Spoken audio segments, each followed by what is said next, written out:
Hi, everybody. So we are here to talk about Harry Potter. This is our fifth podcast that we're doing, the Harry Potter movies, and we're looking at Harry Potter and the Order of the Phoenix. And I have Abby, Jeremy, and Richard here with me. You guys want to say hi? Hi. Hello. Yeah, and I do have the Q&A up if anybody wants to ask any questions, and I will try to follow the comments on the YouTube video as well. But let's go ahead and get started. I usually read a little summary of the events of the film, and then so that way we can kind of be on the same page when we talk about it. And so here is my summary of Harry Potter and the Order of the Phoenix. Harry Potter and the Order of the Phoenix begins with Harry using magic to defeat several Dementors who are attacking him and Dudley. Harry is expelled for using magic off school grounds, but is reinstated when the Dementors are verified by an eyewitness.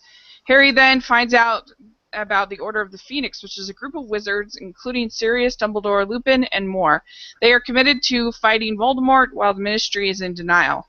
The new Defense Against the Dark Arts teacher at Hogwarts is Dolores Umbridge. She accuses Harry of lying about Voldemort and institutes a huge array of nitpicky rules on the students, controlling their every move. This forces Harry, Ron, and Hermione to form their own groups so they can be prepared to fight Voldemort, called Dumbledore's Army.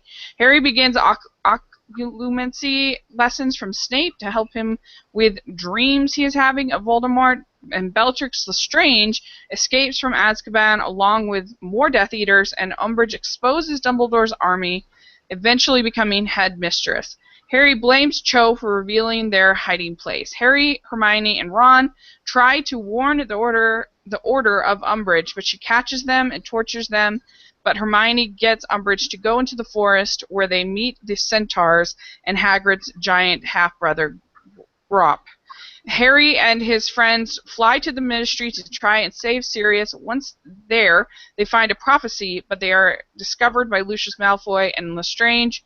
Harry refuses to give Lucius the prophecy. Dumbledore's army fight the Death Eaters, and Harry eventually gives up the prophecy. The Order arrives. The prophecy is destroyed.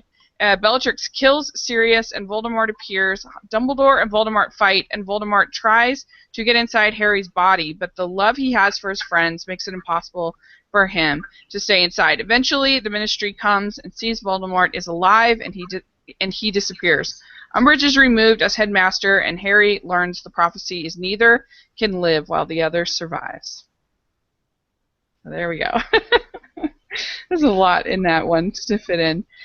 So we're going to talk first. There's a lot. This is the longest book, and so I'm going to have Richard. You could mention some of the big things that were left out of the book. Maybe not everything, but some of the big things. Well, really, it does manage to hit most of the essential plot points, despite the length of the film, because a large proportion of the book is mainly character development. And I suppose one difference is that you mentioned the Dementors coming at the beginning. In the book, it's explained that it was actually Umbridge who sent them to eliminate Harry, not Voldemort. But the film never mentions this. Oh. Yeah. And also the relationship with Cho is different, because in the film, Harry and Cho break up because Cho gave away Dumbledore's army to Umbridge, whereas in the book, it's actually a friend of Cho's who gives them up. And Harry and Cho break up because they have this really disastrous date in Hogsmeade when they kind of realise they're not emotionally compatible. It all ends quite badly. And I think in the film it's Neville who discovers the Room of Requirement, when in the book it's actually Dobby who tells Harry about it. Dobby the house elf, but of course there's no house elves in this film. And yeah. I forgot that about Cho. That was different. Yeah. Okay. Yeah. So that's the main things. That's all I can think of at the moment. I mean, Okay. There's a few little things as well I don't probably explain about Neville's parents. There's just a few hints about them, and then with the Centaurs being angry at Umbridge, in the book, it's because one of the centaurs, Firenze, went and became a teacher at a school, which the centaurs considered a betrayal, which is why they get angry when the people come into the forest. And here they make up this thing about the Ministry putting restrictions on their territory. Okay. I think I recall that. It's been a while since I read the book. I didn't have a time to reread it this month. I did read the Cursed Child, but I didn't have time to read Order of the Phoenix. But It is a long one. Yeah, it is. So, what are your guys' overall thoughts on the movie, on the rewatch? I'll start, and if you guys want to, I really liked this movie. I've seen these Harry Potter movies, and except for the third, I've left kind of like, oh, wasn't as good as I remembered it. And in this case, this was maybe better than I remembered it. I really thought it was so tightly paced, which, the first two I found to be kind of boring, and the fourth one I found to be kind of cluttered and crammed together. Whereas this, I just felt like it was so well paced, and I really liked seeing this interesting dichotomy between Harry of isolating himself and yet also being the leader of the Dumbledore's army. It's sort of interesting. So I thought it was great. I really liked it. What about you, Abby? I loved it. Yeah, I really enjoyed it. I remember leaving the theater and feeling like that was really fun to watch, but it's so different than how I imagined the book, and that really tainted my view of it. Like, I just felt like the way they handled things was so different than my imagination of what the book was describing that I couldn't get past that.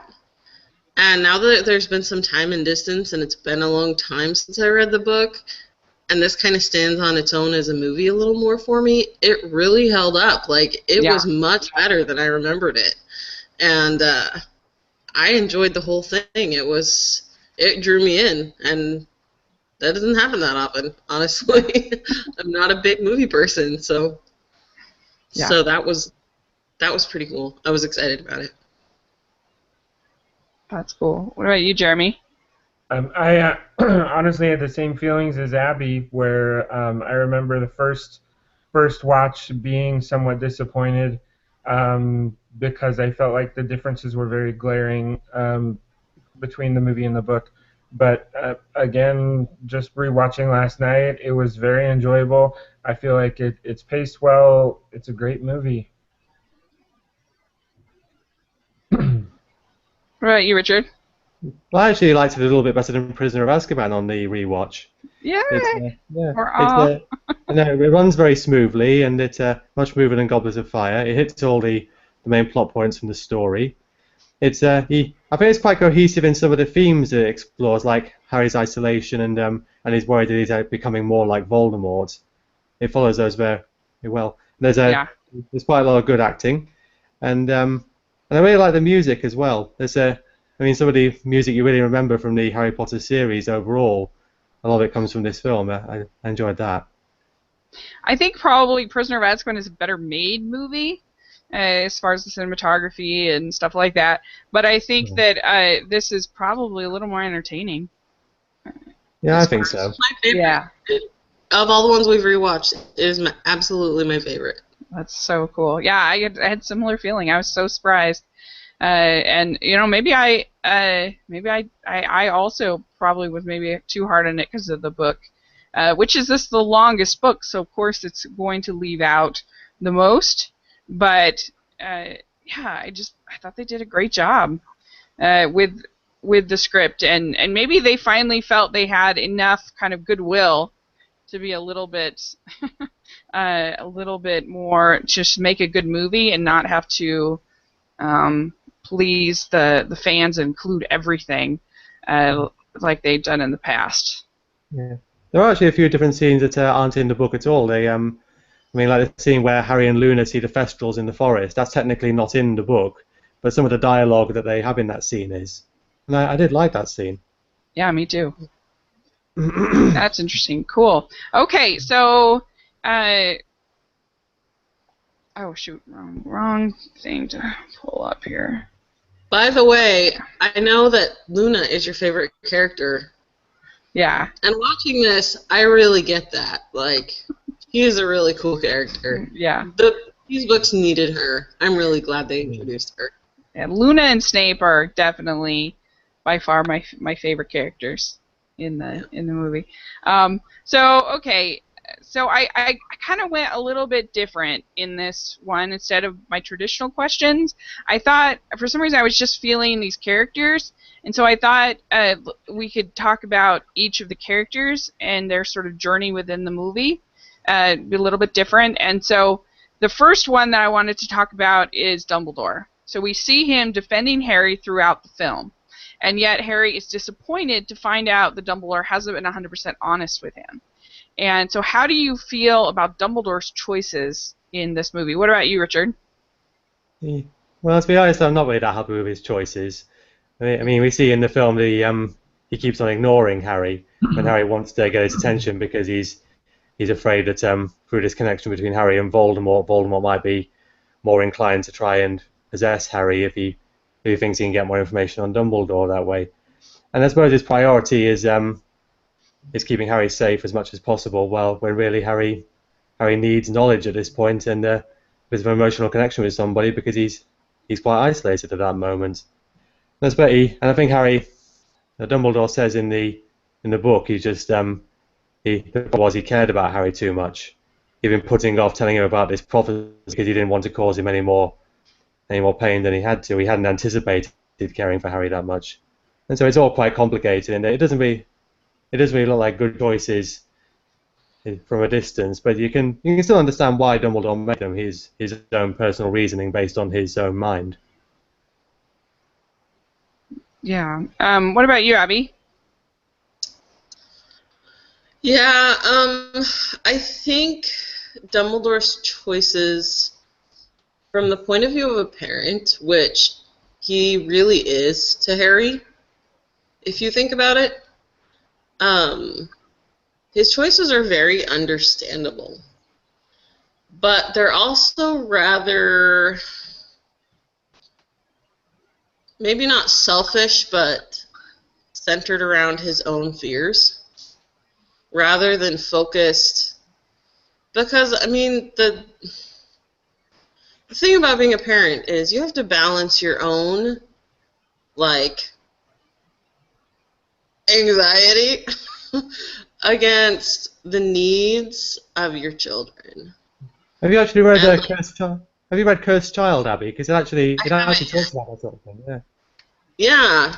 So, like, if Lorena wants to climb to the highest point on the monkey bars, that might be scary for me. I might be sitting there thinking, please don't fall and break your arm.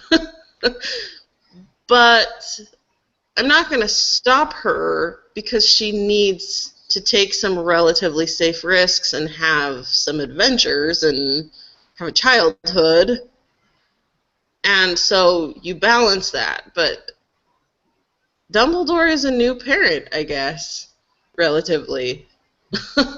He's kind of he really is a father figure to Harry, and that's still new to him.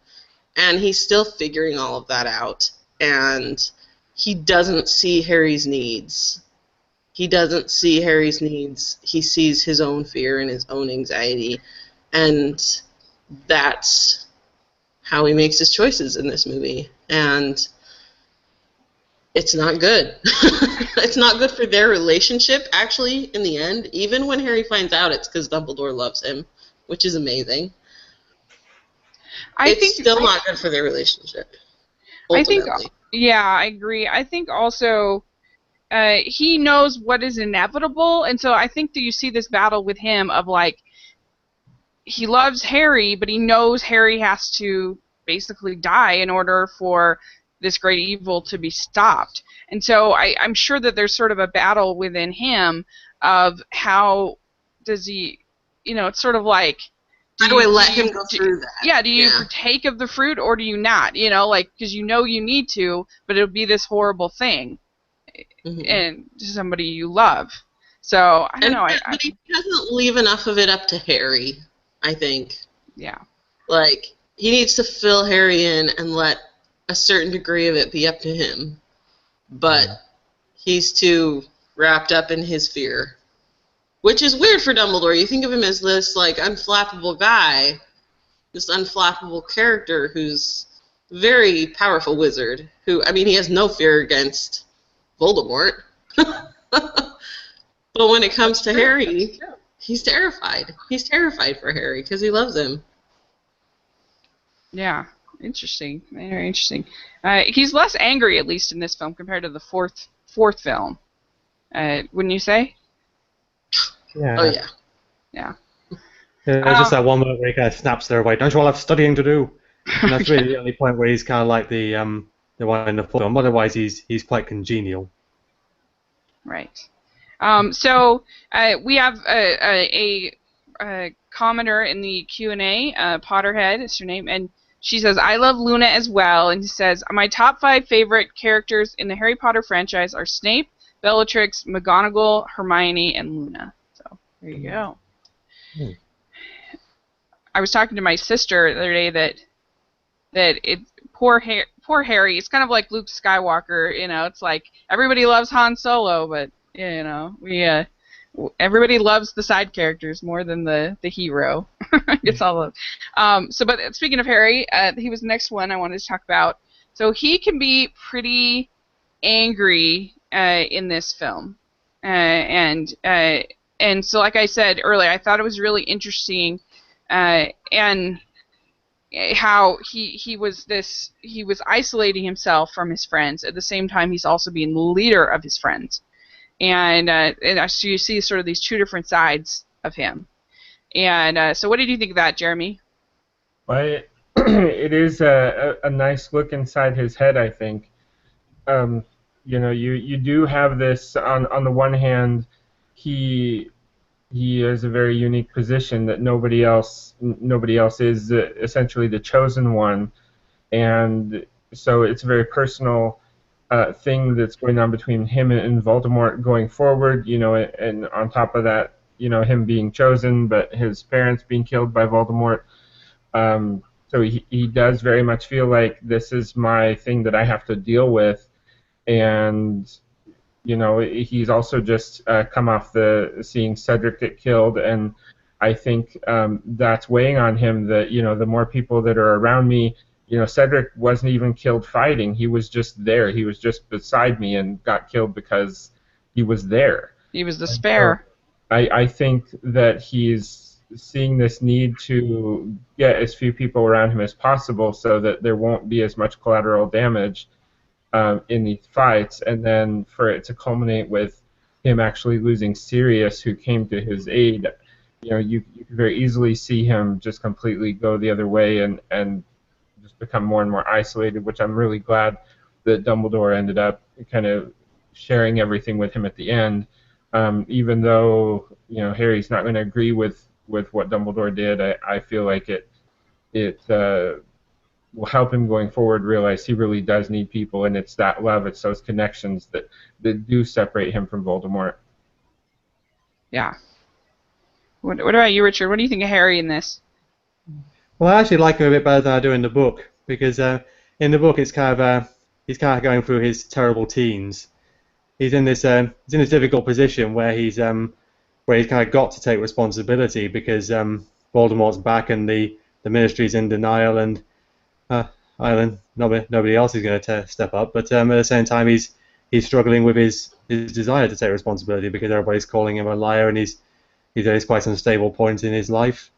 I mean, in the book, for example, when he first meets Ron and Hermione in Grimmauld Place, he kind of simmers for a while, and then he just absolutely explodes at them. Yeah. About how he's been left at Privet Drive all this time, and nobody's been in contact with him, even though he's done all these things. And if anyone knows these things, it should be him. And I kind of like how it's a bit more understated in the film. How Radcliffe chooses to portray that. And I do think the film handles the two sides very well. How he's quite unsure at first, stepping up as its leader, and how he's saying in the Hog's Head about how people don't understand it, and that is real life where you could get killed and it's not like school. And Hermione says to him, "You're right, Harry. We don't know that, but you do. That's why you got to lead it." And then we see through this montage in Dumbledore's army that he kind of gradually settles into this role until he's more comfortable with it. Well, and you can see how he gets so much satisfaction from teaching and helping the other students. I don't know. So I think you get a little bit maybe more of that than you also get the brooding kind of side. But I don't know. I think that like you said, I think they balance it really well. Yeah. Yeah. Okay. So the next one I want to talk about is Sirius. He's the first real sacrifice. He's the first person to really sacrifice himself within the story, except for obviously you have his parents, but we see that about flashbacks. This is the first one that we've really seen that people are going to die for Harry, and Cedric was more of an indirect casualty as opposed to somebody who really put himself out to defend Harry. So my question is, does the film capture this loss well, and how does it change Harry? What do you think, Abby? I think it does capture the loss well. It doesn't have a lot of time to do that. There's not a lot of aftermath, at least, but there's. I think it captures that moment pretty well. I remember. I still am kind of angry at J.K. Rowling for killing him. Man, that's cruel. Like, Harry really views him as, like, this is my family. Like, this is the only real family I've got. He's gonna go. And he's gone.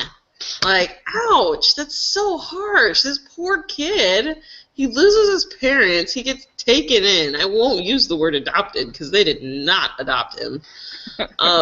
By these horrible people who abuse him and treat him like garbage and give him no message but that he's worthless until he's 11. And then he finds out that he's somehow supposed to save the world, basically, because he's had this crappy life.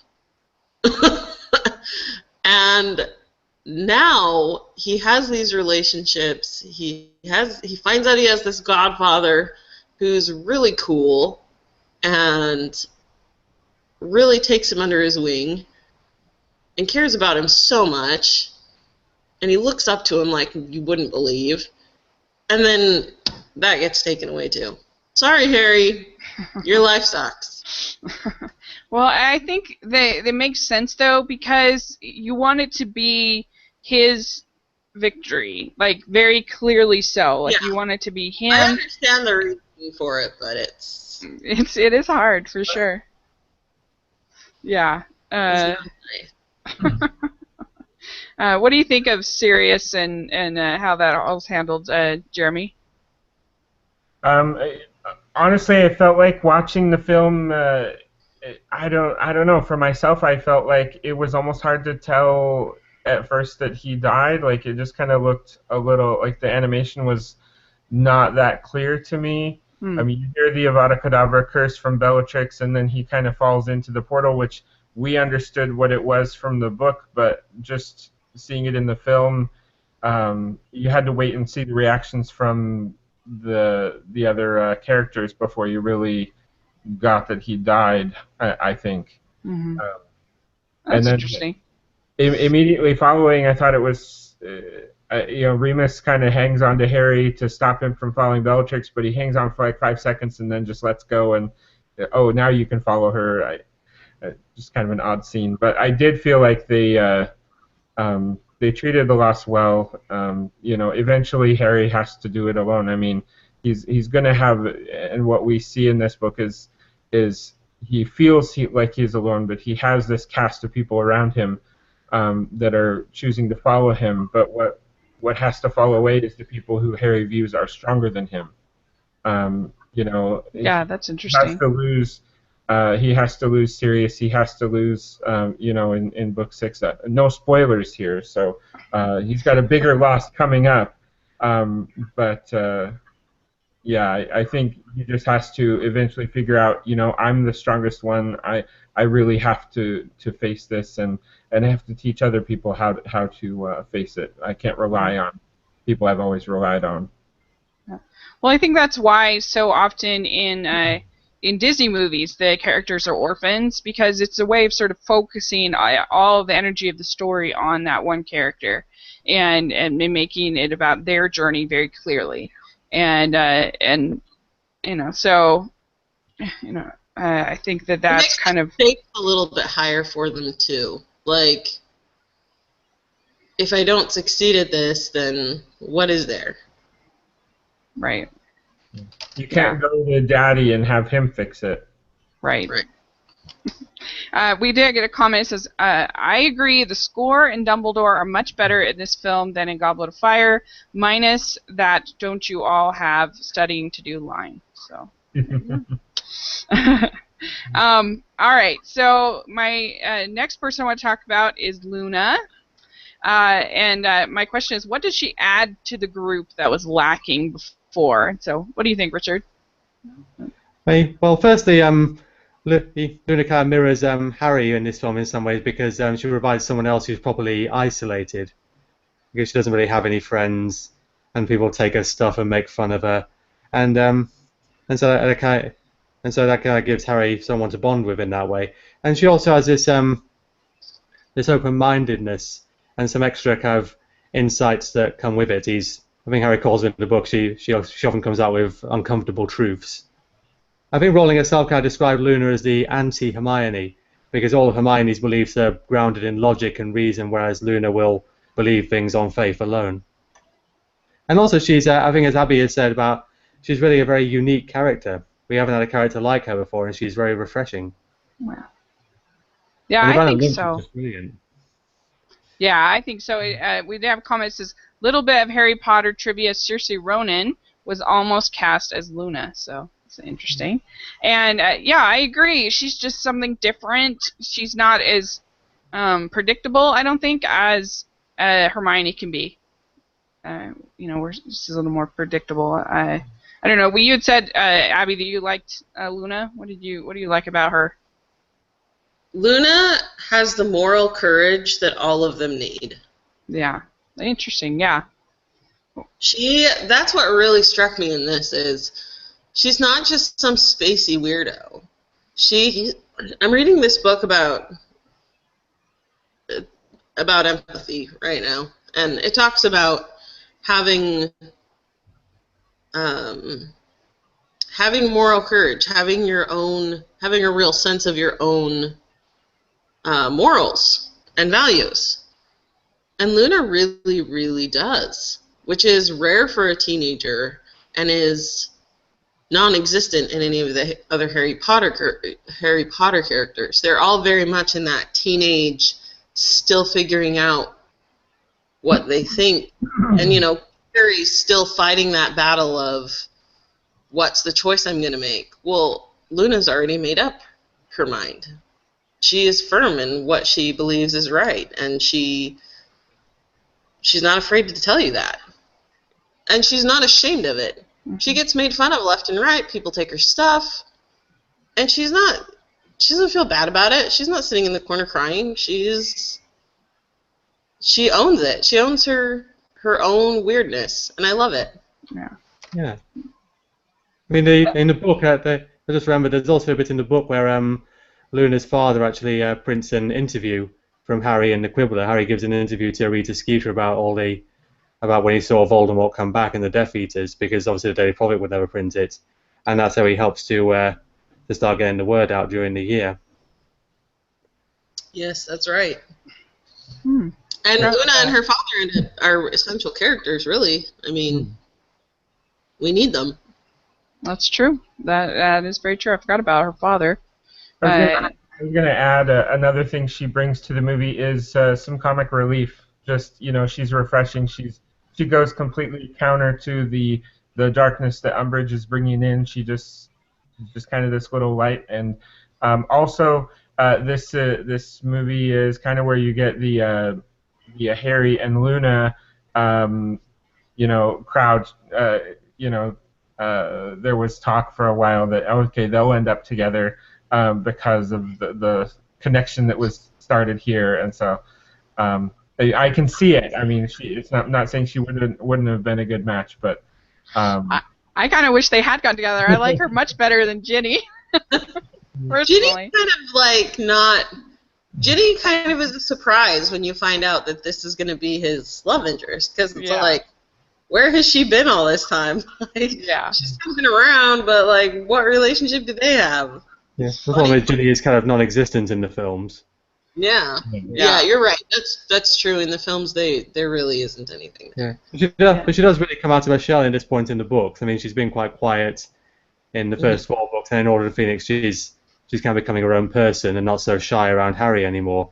And she's becoming always very charismatic and brave, and Kara is showing that she's Harry's type, I guess.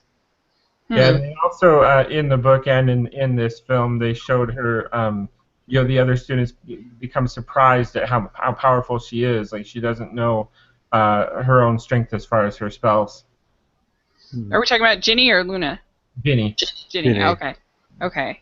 Yeah, I forgot that. I guess I didn't know. There are a couple moments where she, in the movie even, where she is like, "Whoa, I did that." Yeah. Okay, so my next person I want to talk about is Snape. Harry begins the lessons from Snape, and he learns about he's able to get into Snape's mind, and he learns about the relationship that his father and Snape had. And what did you think of that? Were you surprised that Snape allowed, that Harry was able to get into Snape's thoughts? Because Snape is so strong that Voldemort doesn't even know that he's kind of playing a part. So I don't know. What did you think of sort of, and then also Harry's realization about his father, that he might not have been as perfect as he once thought? I don't know. What do you think, Richard? Well, really, it's a book. It's a bit that's heavily cut down from the book. I mean, first off, in the book, Snape actually puts that memory into a pensieve, so that Harry won't be able to see it if he gets into his mind. But then Snape gets called away, and Harry, because he has no respect for other people's privacy, decides to go and have a look at this memory in the pensieve. Oh, okay. And, Forgot that. And basically the film just cuts out all this tormenting that Harry does afterwards, where he's just really shocked by the fact that his father was pretty much exactly how Snape said, really arrogant and a bully, when Harry had always assumed that his father was this great upstanding hero, and he actually risks talking to Sirius and Lupin in Umbridge's fireplace just so he can get this straight. And also the memory doesn't feature Lily either. In the original book, we see Lily appear, and it sort of foreshadows what we find out about Snape and Lily in the 7th book.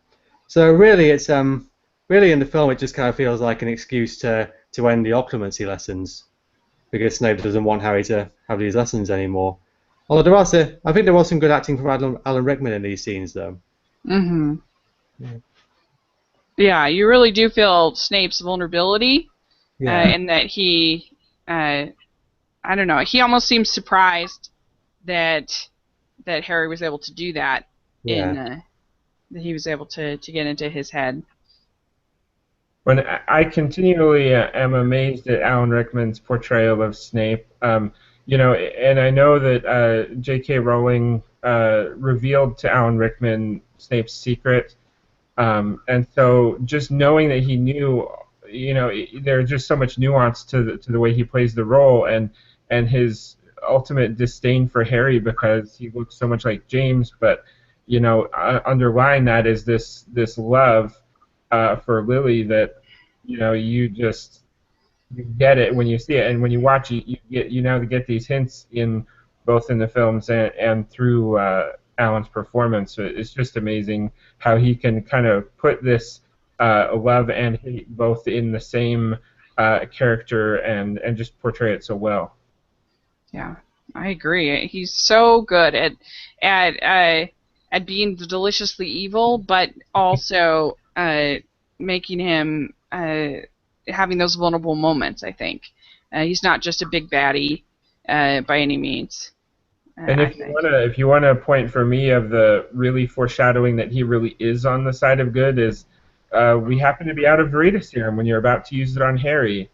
You know, uh, I don't know. It could be that they just ran out, but I really feel like he was covering for Harry because he knew that Harry could really divulge things that shouldn't be divulged.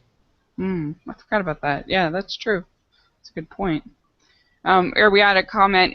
I think Sirius's death was handled pretty well in this film, but I don't think it was handled as well as Cedric's death, as there isn't as much time spent on it, and there wasn't as much closure for Sirius's death, but it was still handled well. So there you go. Yeah, that was the thing. There wasn't really so much of an aftermath with it. Right, It was, but there really wasn't time for one in this movie. Like, I don't know where they would have put it. Yeah, because Harry immediately goes after Bellatrix. He's trying to stop the killer instead of, we took the Portkey back and now we can grieve. Yeah, he dies when they're still in the middle of this huge thing. I suppose afterward, when they do the scene on the bridge, or the Dumbledores talking to him, wind down of the film, they could have done something there, but. How much of a pass do you guys give Snape for his the way he treats people, knowing now that we know the whole story? I guess how much of a pass do you kind of give him that we know his backstory. We also know that what he was he was playing a part in a way, but does that fully excuse his treatment of Harry and others in your mind? no, not at all, really. There's no excuse for being a prick. No, I don't give him a pass, but I still really enjoy watching him be a jerk. I'll agree. He doesn't get a pass for that, but I'll also play devil's advocate here and say he's really got to play both sides, and Dumbledore is the only one in the world who knows his true allegiance. Well, I'd say the Order of the Phoenix, maybe they do as well, but he has to portray to the world that he's still kind of on the dark side, to the other people he knows are or were Death Eaters. He still has to look like, oh yeah, I'm still part of the group, and so I hate Harry just like all of you, but I'm stuck in this teaching job, so I'm taking care of business.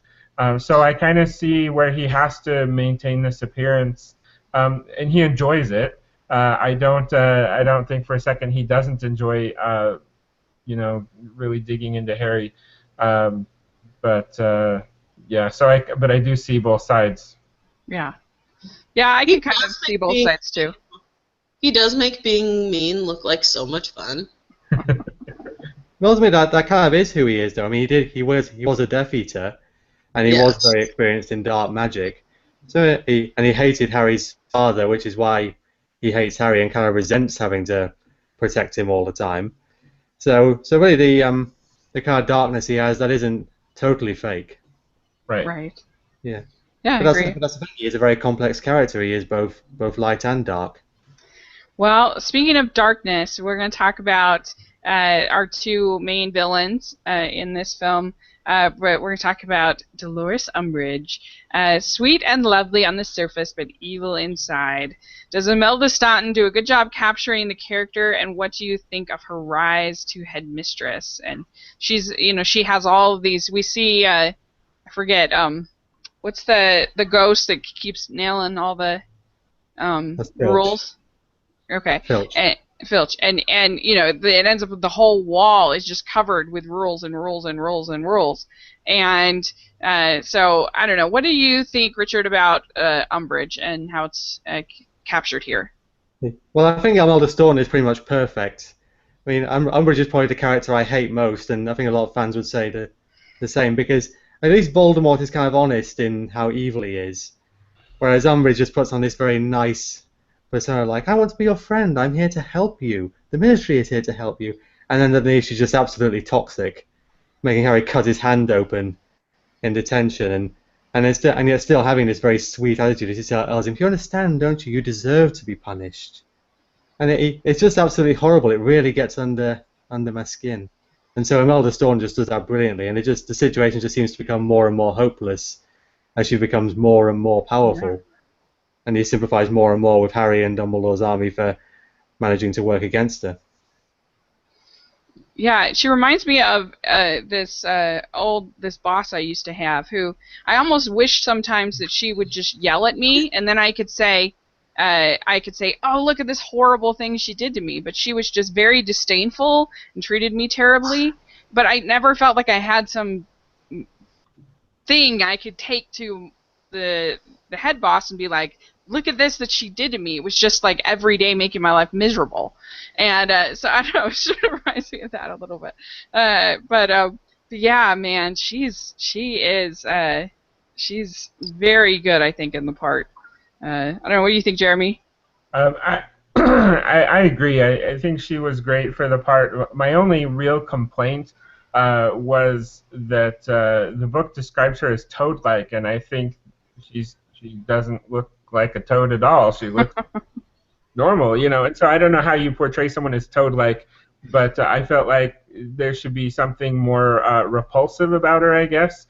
But no, she was great. I like her little you know, that she used to. Oh, I hate that. I hate it so much. But that's what I like about it is you do hate it, you know, and that's yeah, it's just fun. Yeah, yeah. She's I don't know, and then it's just interesting with her sort of putting in all of these rules. Like, it's kind of like, I don't know, I feel like Dumbledore's more like spirit of the law with things, and whereas she's more like letter of the law with everything. And so of course that is going to come into conflict with Harry, because Harry is breaking the rules all the time. Oh yeah. So yes, very authoritarian and does not understand children on any level. Yeah, doesn't understand how to motivate them, that's for sure. And okay, so yeah, I don't know, I just find her just, she's probably one of the characters you'd have nightmares about of Harry Potter. I do love the Weasley twins, both in the book and in the film, as they make their grand exit. Though they're different, I did enjoy that. It's kind of a big last, screw you to the administration on their way out. Yeah. There is a scene in the book as well where Harry has this careers advice meeting with Professor McGonagall, and Umbridge sits in on it. And McGonagall just spends a lot of time kind of insulting Umbridge, a bit like the Dowager Countess in Downton Abbey, so I kind of wish it had been in the film. And I think Umbridge says something like, there is about as much chance of Potter becoming an Auror as there is of Dumbledore returning to the school. And McGonagall says, "Oh, a very good chance then." Yeah, that was good. And then I think, doesn't she take it a bit further, and just, I believe she told Dolores, I will do everything in my power to make sure that he becomes an Auror. Yeah. Yeah, I forgot about that. Yeah, that's very true. Yeah, that was a great scene. I wish they had. I wish they'd done that. Now that you mention it. In the book, those two were really at odds. Like, they were kind of cat fight going thing. Well, and here you get the scene where she's kicking out Trelawney. I mean, that is in a pretty emotional scene that you have. That it's not even just the kids that she's. I don't know. She's treating this way. Yeah, I did enjoy they had the little sequence where she's kind of interviewing each of the staff members, and she asks Snape, "So you initially applied for the dark arts job, but you didn't get it?" And he's just, obviously. Alan Rickman's obviously is like my favorite. Yeah, that's my favorite word that Snape says. Well, I think that Bellatrix is an interesting contrast then, Bellatrix Lestrange to Umbridge, because Umbridge is your sort of passive-aggressive, everything looks sweet and cuddly, and yet she's evil. Whereas Bellatrix is outright, obviously more of like a traditional wicked witch kind of a character, but she kills Sirius, and my question was, did these two characters, do you think it shows the two different sides of evil well? You've got you've got your hidden, your secretive, more your manipulative side, and you've got your outright side, kind of between. I don't know. What do you think, Richard, about Bellatrix here? Well, I would say that Bellatrix and Umbridge are actually quite similar in some ways. I mean, they have similar ideologies. They both definitely have this powerful sadistic side, and they both kind of talk down to Harry in this kind of babyish way when Bella's saying, "Oh, itty bitty baby Potter." And I suppose Bellatrix is kind of like Umbridge, Umbridge with no inhibitions, because Umbridge is a political animal. She spends her whole life advancing through the ministry, so she has put on this image, where Bellatrix doesn't have to do any such thing. She just is who she is. And I think Helena Bonham Carter actually does a very good way of portraying that. Mm-hmm. Yeah, that's a good point. I mean, they are, I guess, similar in a lot of ways, like you say. It's just their styles are very different. Yeah. I don't know, Jeremy, what do you think of Bellatrix? Well, I agree. They do. I feel like Bellatrix is what Umbridge would be if she didn't have the politics that she was worried about. She would just be outright evil and not put up the facade. So but I do think Bellatrix, just a great portrayal of her with Helena Bonham Carter.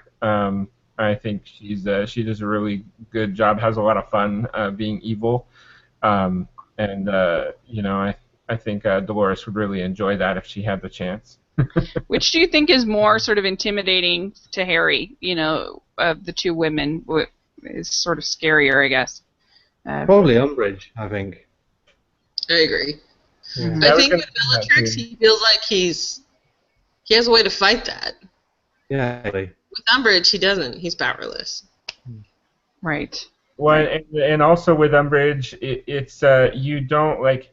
She's evil, but it's kind of like you're mentioning with your boss. Like, you can't point to any one thing exactly early on. You can't point to any one thing that says, but she did. Whereas Bellatrix, she's like throwing the Avada Kedavra, and she just does the evil outright. And Dolores, she's very sneaky about it, or she'll do it behind closed doors, so there's no one to tell, or she does it in the name of authority. So I have the authority to do this to you, and so it's not breaking the rules necessarily all the time. Yeah, I think that it was important to have Bellatrix because now this is the 5th book that we will have had the Defense Against the Dark arts teacher be, the bad guy kind of in the end. And so I think that if it was Umbridge who ended up killing Sirius, and if it was, I just think it would feel a little more predictable. I will throw in, we had Remus Lupin in book 3, so he was... Oh, yeah, that's true. That's true. He did turn into a werewolf at the end, but... That's true. Good point. Okay, so my next question is about Dumbledore's army. What do you think of the rest of this group and their embrace of Dumbledore's army, of wanting to be taught by Harry? What do you think of those scenes, Abby? I really like Dumbledore's army. The only thing I regret about Dumbledore's army in the movie is that they can't spend that much time on it. Where in the book it really is a huge portion, I guess. There's a lot of time spent on it. And I felt like in the movie it was a little bit more glossed over than I'd like. I like that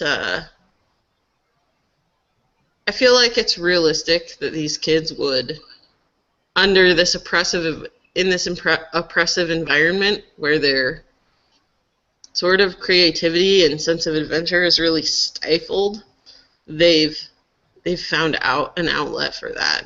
And I think some of it is them just really being supportive of Harry and being friends and wanting to be on the good side. And I think some of it is just teenagers needed that outlet. They needed the Dumbledore's army as much as it needed them. Yeah, I mean, does it make sense that Harry would sort of have the knowledge, the know-it-all of to be able to be the teacher?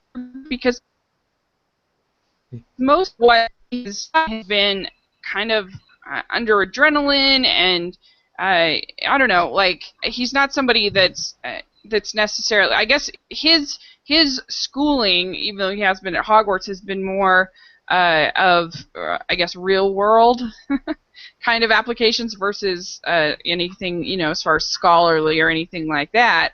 But did you, I guess, buy him as sort of this teacher of the group? Yeah. Well, they did cut out they did cut out all the. Sorry, you go, Abby. Go ahead. You have to keep in mind that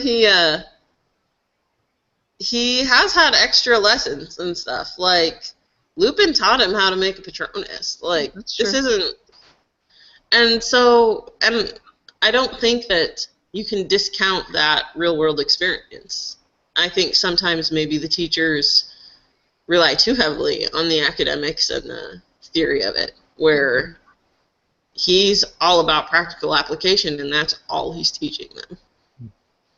Oh, that's true. I mean, there's also all these spells he had to practice for the Triwizard Tournament that you don't see in the film. So he knows a lot of extra spells from that. Oh, good point. That's true. I forgot about that. Yeah, this is a really rich... Sorry, go ahead. I was going to say, too, there's a moment in the film, and I can't remember if it's in the book, but when they're down at Hogsmeade and Harry's talking to Hermione, and you know, he's kind of like, well, you know, I don't need to do this, you know, and she would be the natural one to fill a teacher role, you know, she knows the stuff, but she tells him, you know, I can't do this, you know, it's got to be you. You're the one, you've got the practical experience, and you can't learn this stuff all from the books. You know, the Defense Against the Dark Arts is a real practical thing, which is really interesting because that's where Umbridge, you know, came in and said, oh, all you need is a theoretical knowledge of this, and so you don't need wands, you don't need practice, you know, you just need to understand the theory, and that's all. Yeah. Well, that's kind of like how a lot of real schools do it, isn't it? Yeah. Yeah, that's a good point. I didn't think of that with the contrast between between Umbridge and, you know, it is interesting because there is this theme of kind of living in the, I guess, ignorance is bliss for the Ministry in the movie, that, you know, we're gonna pretend like it's not really happening. It's kind of like, in a way, sometimes I think that people don't want to use the words like radical Islamic terrorism because you know, and they just, you know, they'll use really vague words instead of really saying kind of what it is, and you know, because we kind of want to pretend like it's not real, and and anyway, we did have one comment real quick. Bellatrix knows she is evil. She wears it on her sleeve, and she absolutely loves it. Umbridge is evil, but she thinks she is working for the greater good. She thinks she's doing what is right. Do you agree with that? Do you think Umbridge thinks what she's doing is right? I expect so, yeah. But then, in a way, so does Bellatrix. I don't know who said that that they're pretty much all villains and think that what they're doing is right. So really, Bellatrix believes in her own ideologies, but then she just enjoys having psychopathic fun along the way. Well, what is her ideology then? What is Umbridge's ideology? Well, I think Umbridge the book makes a lot of the fact that she doesn't like part humans, like Hagrid. I mean, she goes through, when she inspects Hagrid's first Care of Magical Creatures lesson after he comes back, she kind of acts like she doesn't understand him and kind of talks to him in this very insulting way. So she is quite a racist, like some of the other characters are. So I think she even believes in she probably believes in some of the things that Voldemort does, like how purebloods are superior to Muggleborns and half-bloods. But she is definitely against werewolves and half giants like Hagrid is. Mm-hmm. Yeah, and she's she's the ultimate Ministry official. She wants to uphold the Ministry, and the Ministry has said that Harry and Dumbledore are they're working against the Ministry. They're lying, trying to take down the administration, and so of course she'll turn every effort she can to take them down. And so if you torture the bad guy, is it still torture in her mind? No. And so she is absolutely doing what she feels is right because the Ministry has painted them as villains. And when you take it, but that's where you take this idea of Bellatrix, and anyone evil, they don't see themselves as the villain in their own story. They're the protagonist. And so everyone else is fighting against them and trying to stop them from doing what they believe is right. Interesting. All right, so we got another comment. Umbridge does share some of the same views as Voldemort. She is prejudiced against half-breeds and Muggle-borns, mudbloods. So, yeah, it's interesting. I guess I figured that she does kind of know what she's doing is wrong, but she just doesn't care. I don't know if I really think that she thinks that it's right to do the things that she's doing. She just wants power, and so she doesn't care. Right. I think she thinks the means justify her ends. Definitely, Okay. Yeah. Ends justify, other way around. Ends justify her means. And Right. nobody can in their right mind, nobody can in their right mind say forcing a child to continually cut his own hand open is the right thing to do. But she feels like she's an exception because she has this higher purpose of It'll create shutting order.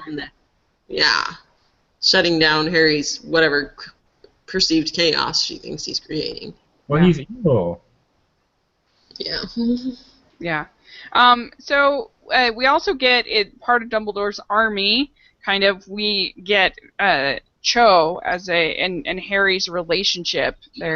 Harry's first real relationship in the movie, and as I recall, there was a lot more about I think they call it snogging in the book, right? Yeah, that's a British term. Yes, snogging.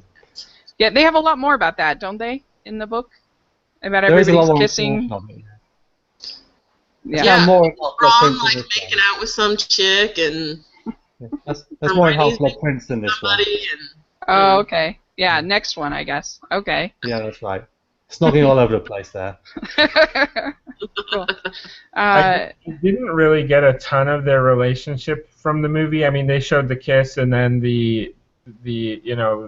everyone's upset with her after giving up Dumbledore's army. But I didn't really like when you first mentioned in the synopsis. Oh, the relationship. I was like, what relationship? Yeah. It was my Yeah, first. they don't even really go on a date or anything in this. There's no like girlfriend-boyfriend situation happening. It's just a kiss. No, it's just an excuse for a little bit of fluffy romance mixed in with everything else. Whereas in the book, it's much more heavily explored.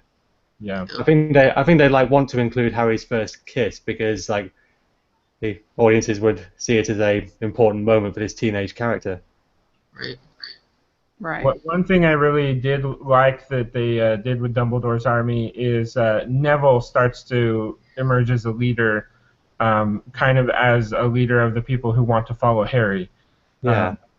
That's true. Yeah, That's a good point. we've always had this trio of Harry, Ron, and Hermione, and this is where we start getting this secondary trio of Neville, Ginny, and Luna. That's true.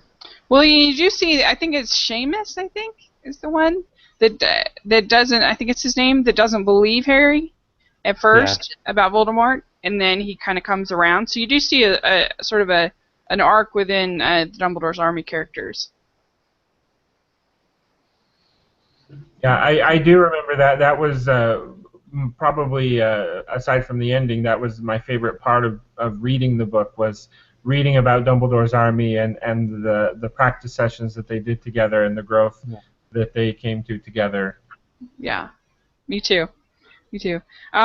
Okay, I guess my next question is: do you think the movie builds tension well, and what do you think of the pacing of the film? I don't know. What do you think, Abby?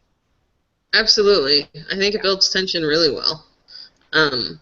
Better than any other Harry Potter movie that we've watched up to this point. I can't compare it to Six and the Two Sevens very well yet, but it has the best pacing. It has great tension building.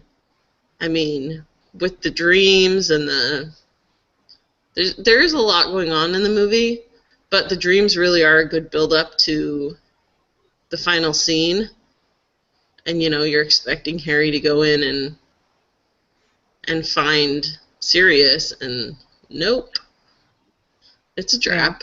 And you as the viewer instantly realize it's a trap, and Harry's just like so confused, and then everything explodes, and it's great. I think it's really well paced. The tension builds and builds up until you hit that point where they're finally outright battle. And then the Voldemort scene is handled really beautifully with Dumbledore and then with Harry, and I love the sand and the sand swirl. It's just great. I liked it. I for some reason whenever the wands meet in the when there's that kind of, there's always just a certain degree of sort of, I don't know, like calm about it, maybe a little bit of an awe about it, the way that it's done in this series that I really like. I don't know, there's just something powerful, I guess, about it. And yeah, I'd agree. Like, I just thought it was so tight. I really appreciate when a movie is really tightly made. And I just, there's hardly anything that I'm like, oh, you could cut out that, that was fan service, kind of a thing. It made it just really, by the end, I was like, oh yeah, woohoo! Yeah, there's really no part where you're like, move it along. Are we on into this? When is it going to be over? No quitting. You're like really engaged in the story. Well done. I think they might have gone a little bit too far that way.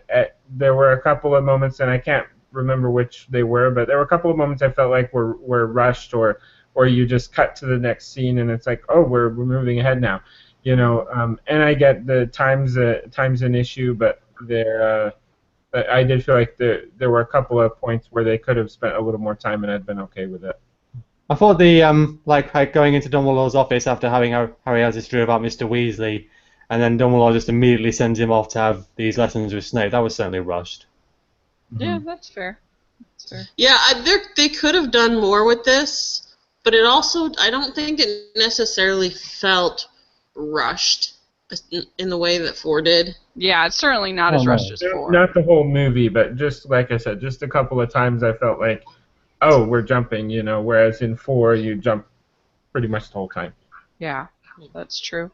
Okay, my next question is: are there any special effects, production design, cinematography that stand out to you? I'll say that the room with the prophecies, that is so cool looking. I think they did such a good job realizing that. I don't know, it just looked really cool. I thought. What do you think, Richard? Well, it's not all that good because I think Grawp and the Centaurs didn't look very good, especially the Centaurs. But a lot of the production design is very good. I mean, Umbridge's office looks absolutely perfect. Yeah. The sorcerers with these kittens on the walls and how pink everything is. And I thought the ministry looked pretty good as well. It's very clean and proper and not altogether friendly place. I like the use of lighting in some of the scenes as well. I mean, when you go in the room of requirement, there's this kind of blue lighting that feels quite comforting. And then when Harry goes into Snape's office, it's kind of this more greenish, watery tinge. That's true. That's a good point. I agree that Grawp and the Centaurs did not look so good. They were not. I saw Grawp and I was like, oh dear, that is not good looking at all. But we were talking about the apparating in this movie, I remember one of the things I didn't like about this movie is I didn't like the way apparating was visualized. Like, when the adult wizards apparate, they're like this smoke. Hmm. And this time around, having a more separation between the book and the movie, I thought it was a really beautiful way to visualize them moving around, and it makes it more understandable from our point of view, like what's happening here. You can't just suddenly jump people around on the screen. That would be too confusing. And it also makes for some really cool visuals in the fighting scenes. Yeah. So we both really like that. And then it also adds clarity for, like, they clarify who's moving around by making the smoke the different colors. So the bad guys have black smoke, the Death Eaters have black smoke, and the Order of the Phoenix have white. And we liked that. It was actually something I actively disliked in the first time I watched it, and now I love it. Interesting. Yeah, I really like the way. Oh shoot, there's echo. I really like the way they do the dream sequences in this. The way that when you see into Snape's thoughts, the way it just kind of looks. I don't know. It just looks like you're kind of floating in there. I don't know. I think it really, you feel like it's a different cinematography. It's a different style. It's a different. I don't know. It just works, I think. Yeah, it's just very fast editing that makes it feel very chaotic and kind of zooming in and out of things. Yeah, I have to say I still am a little weirded out by the when the wands meet and you get kind of this sudsy material spewing out of the middle. I still don't really get that, but you had to do something. I think I might have gone a different direction, but I don't know. I think that's a question not necessarily always described in the books as what happens when two people are firing at each other in the same time, and we had in the end of Goblet of Fire, you have the Priori Incantatem that happens with Harry and Voldemort, but then Dumbledore and Voldemort, they kind of do a very similar opening, and this connection of the wands, which, it's an interesting thing I didn't see repeated in the books. Yeah. Okay, well, that was really my last question. I think there were a lot of quotable moments in this movie, which I really liked. I don't feel like we've had that really good quotable moment since the second movie, where I think it's the second one that's it is our actions that define us, not our. That quote is really good. But I just really liked when Dumbledore, he admits the fault is mine. When Voldemort says, "You are a fool and you will lose everything," like that's very kind of prosaic, and and we get the neither one can live while one survives. It means one of us will have to kill the other in the end. Harry is finally realizing this, and you just get the sense he's taking that in for the first time. And I just love when he says, "Why?" To Dumbledore, like, "Why didn't you tell me? Why didn't you?" And Dumbledore says, "After all these years, after all you've suffered, I didn't want to cause you more pain." And just the last thing was with Luna. She says, "The things we lose have a way of coming back to us in the end." With her shoe, she's talking about her clothes and stuff, but obviously more to it than that. But I think that, and he says, even though we've got a fight ahead of us, we've got one thing Voldemort doesn't have, something worth fighting for. So, I don't know, it's just some kind of good thoughts, and I just really enjoyed this movie. I felt like kind of a grouch in watching these films because I'm like, oh, it wasn't as good as I remembered. So I was so excited to have one that was better than I remembered it. So. I'm a bit worried I'm going to be a grouch for the next one because I just watched it the other week and it wasn't as good as I remembered. Uh-oh. All right. Well, we'll have to see. That'll be fun to talk about next month. And, we have a quote here, a comment. I think the production design was very strong in this film. This film should have gotten an Oscar nomination for that. But then the Potter films are often snubbed by the Academy. So, there you go. Yeah, do you guys have any final thoughts about this one before we One go? thing I was going to say about we were talking about Sirius, I really didn't like the fact that Sirius's last words to Harry are "nice one, James." I understand what that's trying to go for. Like, it shows that, I mean, Sirius has spent all these years in Azkaban that have broken his mind a little, and right before that he'd lost his best friend who was like a brother to him, and the book does make a little bit of the fact that he perhaps gets a little bit confused between Harry and James. I just really don't like the fact that this is the last thing he ever says to Harry. It might have worked in an earlier scene, but it just seems to completely undermine their relationship. Yeah, that's a good point. I can see that. That's true. Yeah, I get that. Yeah. I had a much greater appreciation this time for the Voldemort and Dumbledore duel. I think I was really caught up the first time I watched it in the fact that it was so different from the book, and the spells they cast were very different for each other. The fight played out differently. And I was so hung up on that, I couldn't get past it. And I couldn't see that visually the choices they made for the duel, for this movie, were wonderful. Like, visually, they were amazing. And it just looked so cool. Yeah. And I don't know, it's kind of sad that I went all this time thinking it was crappy, and it's not. It was awesome. I thought it looked good, but the camera was a little bit all over the place during that duel. I liked it. I thought it worked. Yeah, I guess my parting thoughts would be again on Dumbledore's choices. You know, he sees more of what's coming than Harry does, and I think Dumbledore has a very good idea of what the end game is going to look like, and he wants Harry to be able to be a kid and enjoy life. And was it a mistake to not share with him? Yes. Because Harry has shown he has the power. He has enough power now to get into major trouble, and Voldemort is out there. You know, even back in Azkaban, Prisoner of Azkaban, when Sirius had escaped, you know, they were fearful. Oh, you know, don't go looking for Black.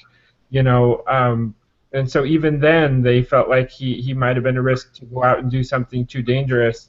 But here in Book 5, they haven't learned that lesson yet that, hey, guess what? He knows his mortal enemy is out there, and he's still the same person, you know. And so Dumbledore absolutely should have learned from that, but I also get where he's coming from, where he wants to kind of help preserve some of that childhood, and let Harry just be a kid. Mm-hmm. Yeah, we did get a comment. Said we should also talk about that. This film has a new director, David Yates, and you know, I think that in a way, David Yates he doesn't have the master filmmaking skills. He's not the artist that Alfonso Cuarón is, and he's not as I guess loyal to the book as your Chris Columbus. But I think that he does a really good job executing what needs to get done for this story.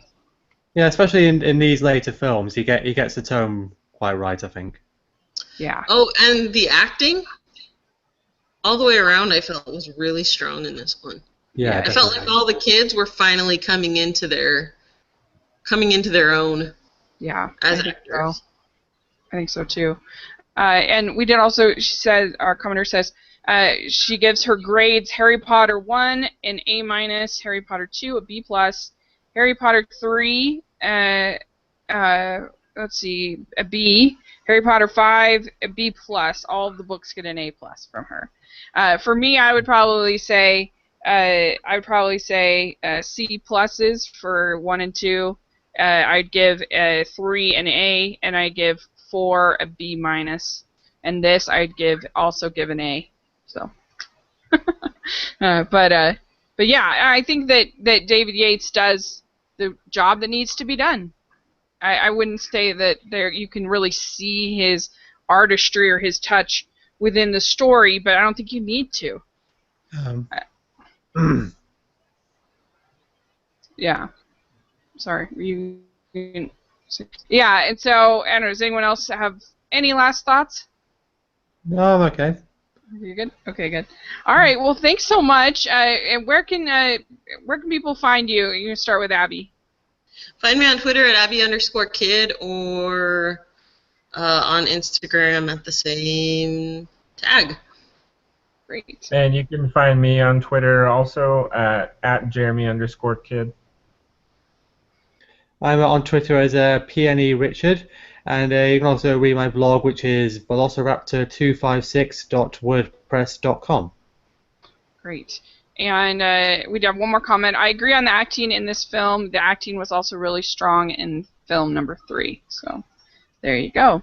Yeah, and you can find me at Smiling LDS Girl on all social medias, and I'll have all of those links down in the description section. So thanks so much, you guys. This one was really fun, and we'll look forward to talking about number 6 next month. All right, thanks for hosting us. Thanks. Mm-hmm.